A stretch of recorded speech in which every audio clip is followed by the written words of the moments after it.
We had three people in here. Okay.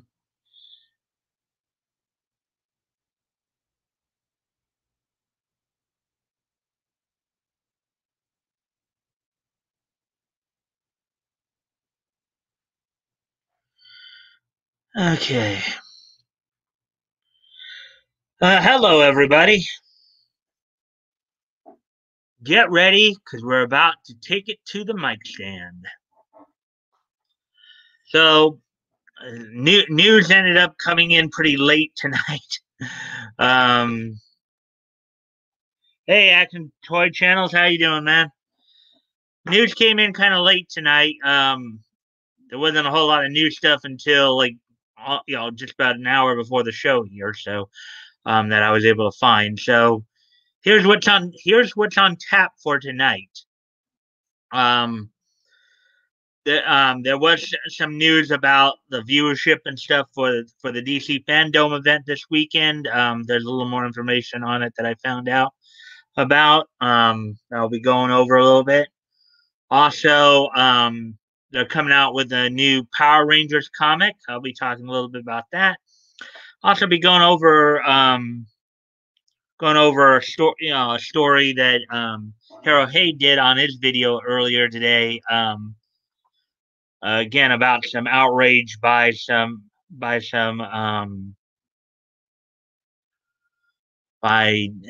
twit. I'll put it this way: the twits are at it again. So without no further ado, let's get started here.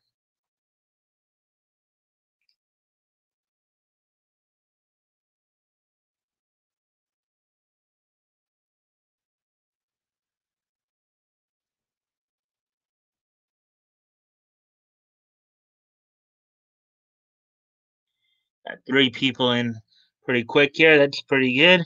Get us started here.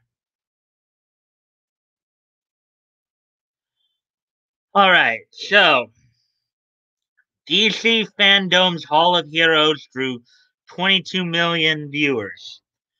The Fandom Hall of Heroes event happened this past Saturday, so that's what they're talking about there. Um, DC Fandom Hall of Heroes, which took place on Saturday, August the 22nd, drew eyes from a massive 22 million viewers across 220 countries. See, DC Fandom, a global experience right there. DC Fandom's Hall of Heroes, which took place on Saturday, August 22nd, attracted 22 million viewers from across the globe. The 24-hour virtual convention scored views from fans in 220 countries, including 150 million views for the various trailers that were released. Fandom also trended on Twitter in 53 markets and YouTube in 82 markets during and after the event, with 99% positive social media sentiment.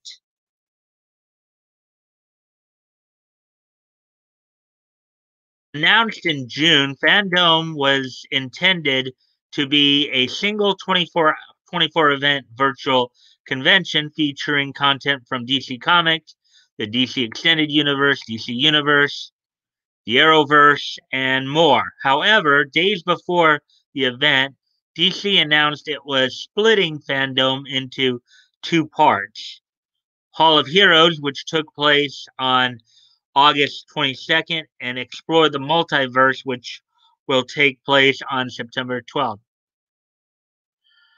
My guess is one of two things probably happened. Either, I guess it should only be one thing, because if it was a virtual con, then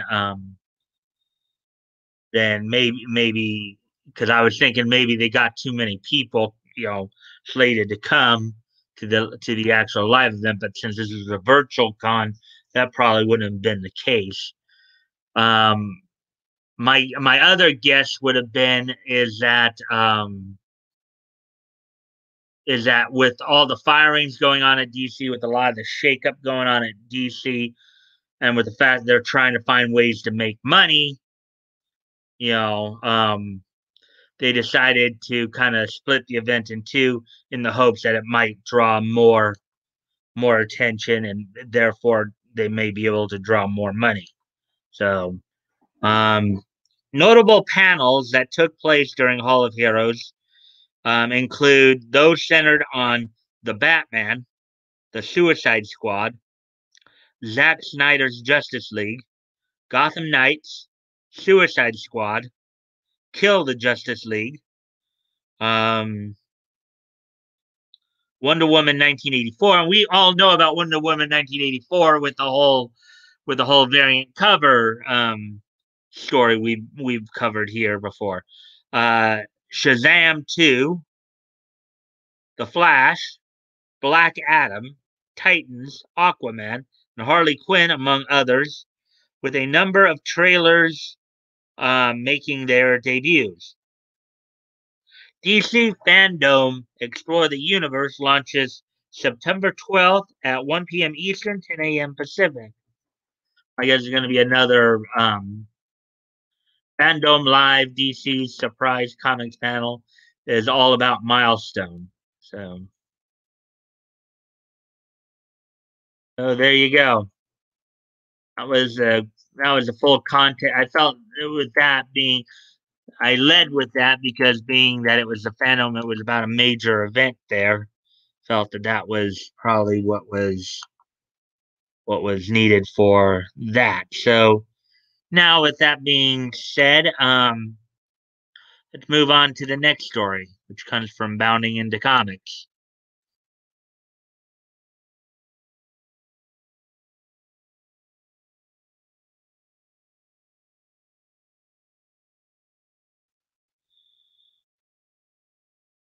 And it's this one right here. First look at Power Rangers Sins of the Future shows Red Force Time Ranger protects small business from violent looters. Oh boy. Oh boy. Again, with comics trying to push real world stuff, but this is actually more of a positive one, I would think. Anyways,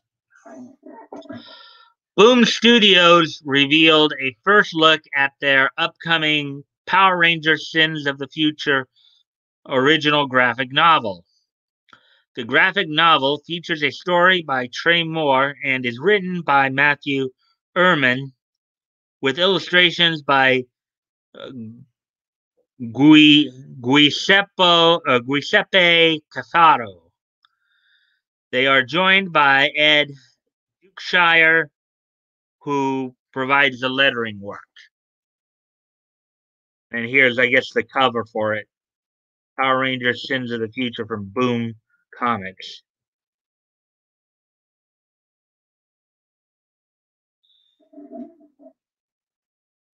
Oh, that must be how they do the covers, I guess. Wondering about that earlier. The story takes place after the events of Power Rangers Time Force TV series. It sees Pink Time Force Ranger Jen Scott's return from the future, where she and Wes are subsequently attacked by a mysterious stranger who reveals to them dire news. The stranger claims the timelines have been altered and Jen is to blame for the deadly consequences. The information from this mysterious stranger puts them on a collision course with an enemy they never expected. In a press release, Boom Studios questions, can Jen and Wes survive the threats to their past, presents, and futures? Or will it be the end of everything as they know it? Boom Studios not only revealed the cover art for the graphic novel by Diego Galindo, seen above, but they also revealed 10 images from the book. Take a look. So I guess we'll take a look here. Let me see if any comments so far. No, it doesn't look like it.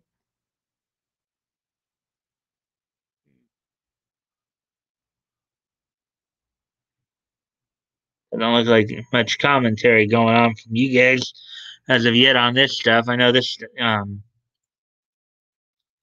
Yeah, going back to the DC fandom thing for a moment. Of course, um, only thing I had known about it prior to this story was that Toonami had done 2 weekends worth of movie thons with the Batman movies, and I of course reported on that. Apparently, it was a virtual convention going on, so that seemed interesting.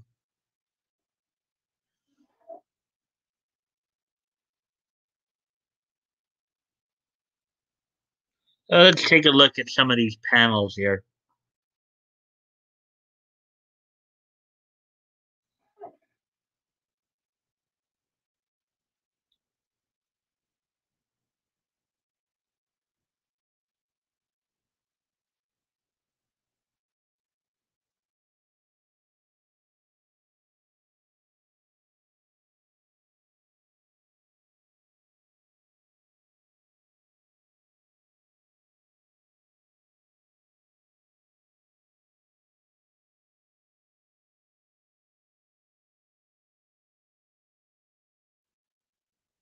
Let me try and I'll let you guys look at that for a moment.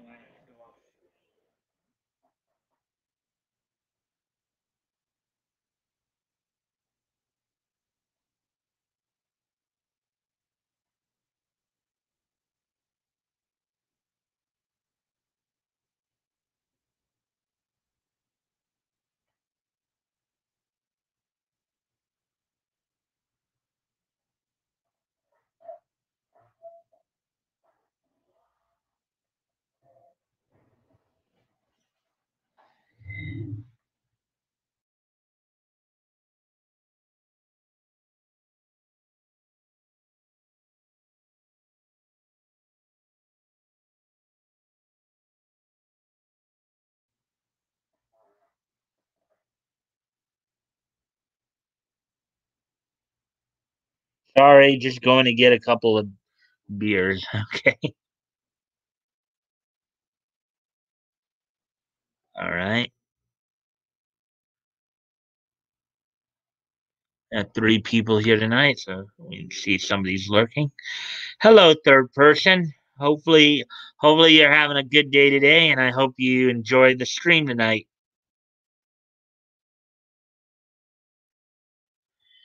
Let's look at some more of these.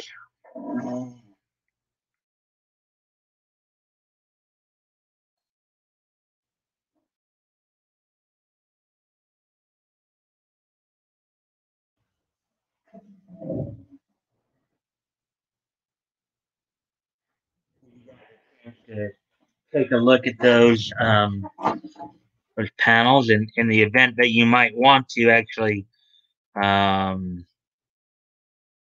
buy a Power Rangers comic. Interesting thing about this too with Boom Studios is that Boom Studios, of course, not the first comic book company to actually make a comic book out of a television series, as Dell and Gold Key did it throughout the 50s, 60s, and 70s. Dell Comics and Gold Key Comics did it a lot throughout the 70s. They put on a lot of like, and it wasn't just cartoons either. They actually made comics out of live action TV shows too. I know at one point, Dark Shadows, the 1966 original version, was put into a comic book. I think a few of the westerns were made into comics as well, like Rawhide and Gunsmoke. They were, I think, made into, yeah. But you had TV shows. You also had cartoon shows also that were made into comics, like Flintstones, Jetsons, Bugs Bunny. Disney even got into it, making cartoons or making comics out of cartoons. Okay.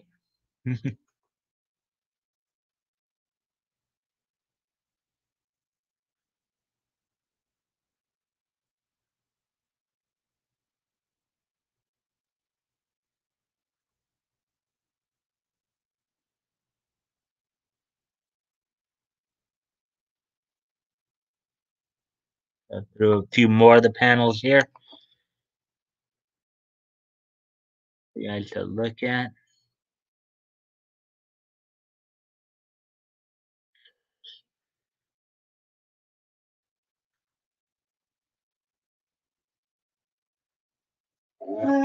The movie The Thing got a four-part comic book series that concludes the movie. Interesting. Yeah, and I know let's see. Because that went the other way around. Swamp Thing was first a comic and then made into a movie and TV show. Um, yeah.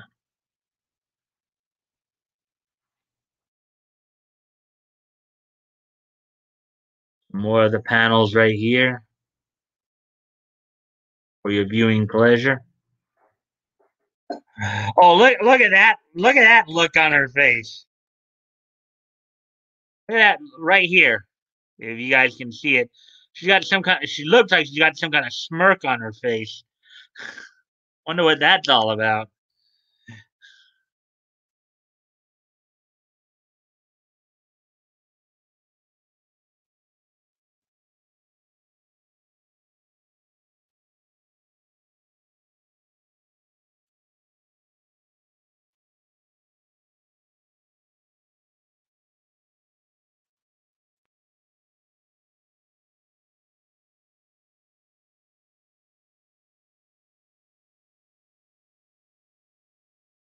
Here's some more panels. It looks like they're having a meal together there.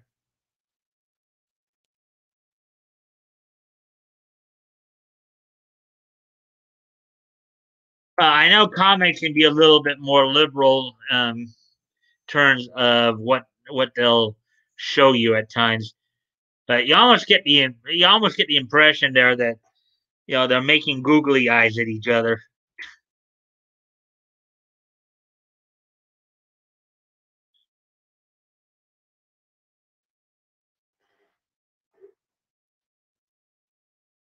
They laugh out loud. Don't smirks means she's a racist. Laugh out loud. Just get yeah, yeah. Yeah, with SJWs, everything is an istorophobe, right?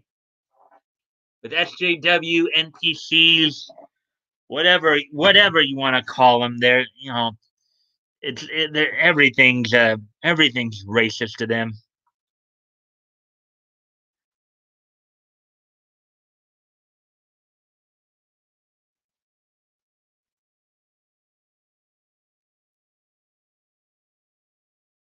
Hmm.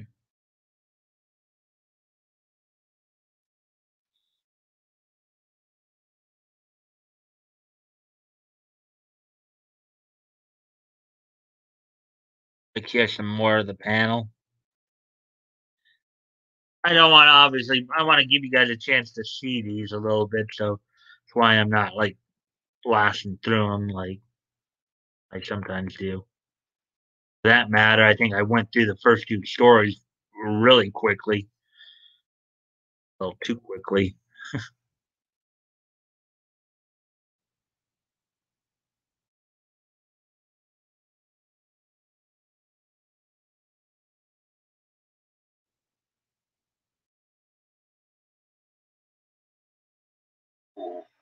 Power Rangers Sins of the Future will arrive on comic book shelves on October 28th, 2020. What do you make of this first look? Do you plan on checking it out? Well, guys, what do you think about that? Um,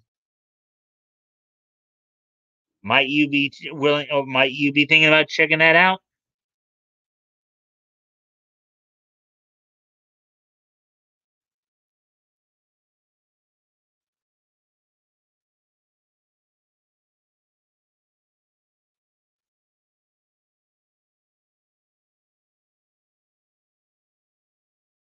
I like the OG Power Rangers, Space Rangers, and Lost in Space. SPD. I am on the fence. The rest is just garbage. So I guess you don't care for the Time Force storyline. Then I take it that is that what I can interpret there. Action toy channels.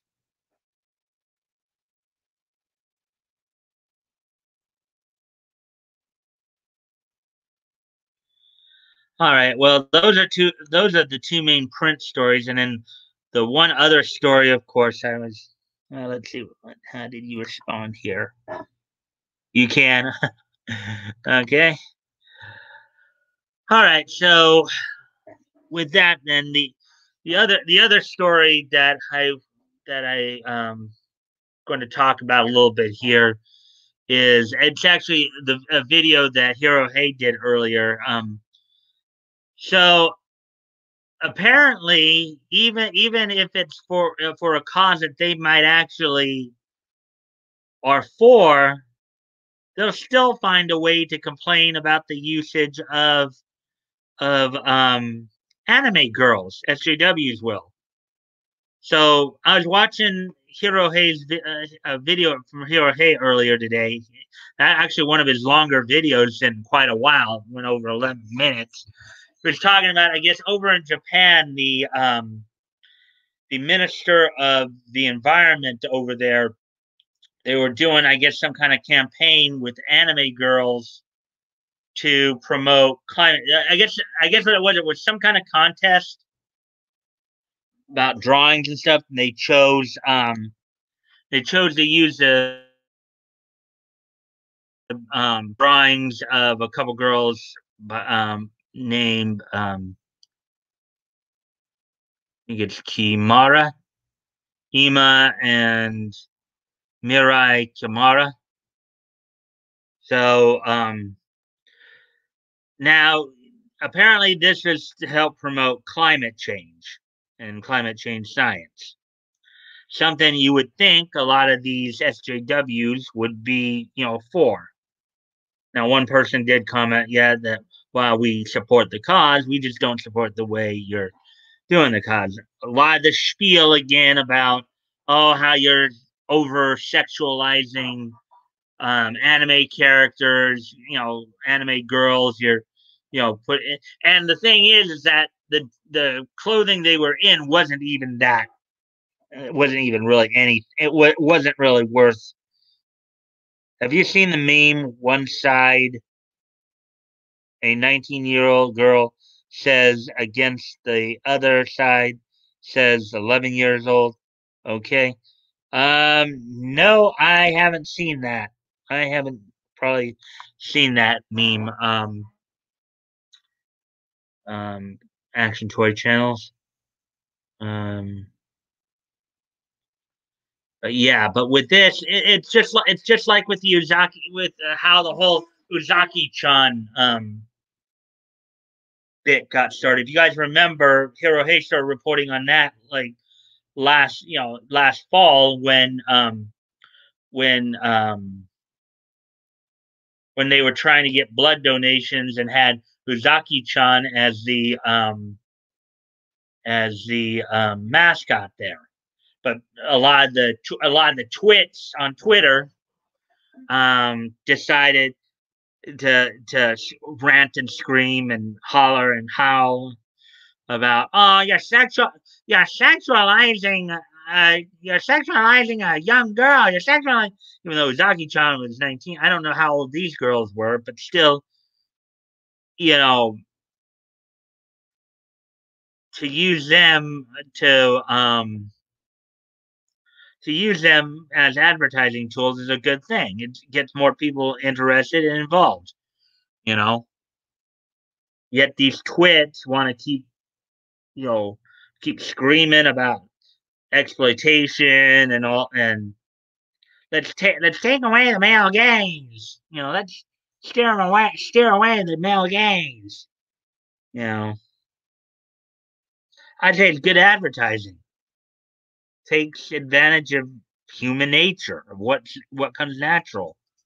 You know, like what's traditional, what's natural to these people is taboo for some stupid reason.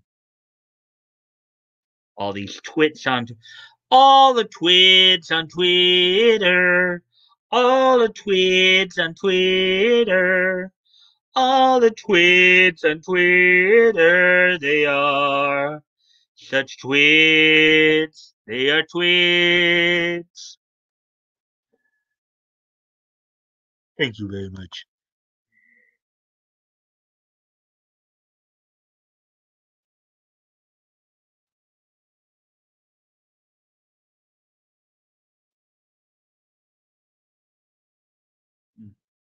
Um, we might have five people in here now. Welcome, fourth and fifth person, and third person. Uh, yeah. So yeah. I mean, it is just kind of amazing how they take this. First, it was with Uzaki-chan, and then now with this thing going on with the climate change. It's like these people just all they as even Hirohei was saying, all they do is just complain, complain, complain. So so yeah, so that's a lot of that stuff is we're just coming up on 30 minutes. And I went through those pretty fast. Ah, let me see if I can find any more stories that may have came up on kind of late here.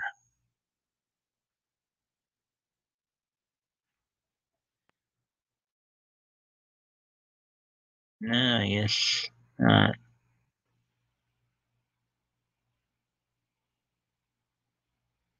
all right. All right. So let's see now.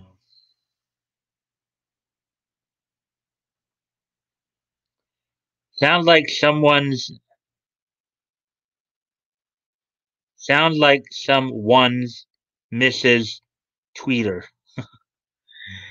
Uh, I don't miss Twitter. No, I just,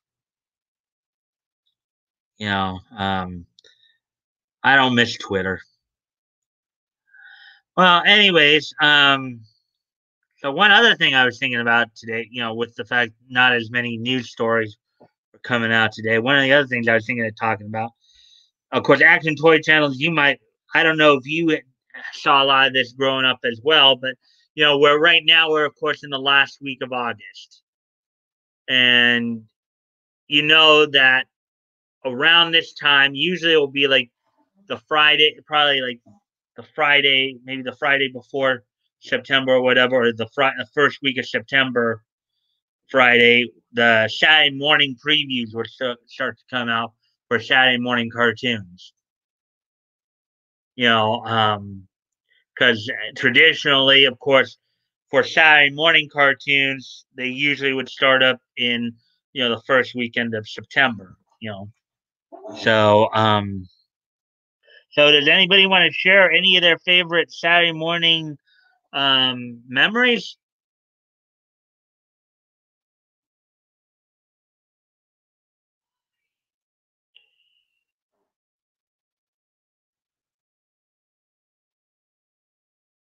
How has Mike's day been? Saturday morning cartoons were amazing. Yes, they were. Well, my day was pretty much spent home here, keeping up on YouTube, on my YouTube subscriptions, eventually doing the research for, the stories, playing some Yu-Gi-Oh! Duel Links. That's pretty much what I've been doing most days recently, preparation for the streams, you know. It's kind of funny. We had like six stories on Monday, and then we've only had like one or two last couple of days. So starting to think that maybe I need to start stretching it out a bit. Maybe um, figuring out how I'm gonna stretch out to where we can keep some decent time in here, where we're not getting a lot of dead air. But yeah, Saturday morning cartoons. Yeah, I grew up on a lot of them too. So I've always mentioned Super Friends was always my favorite. I could still remember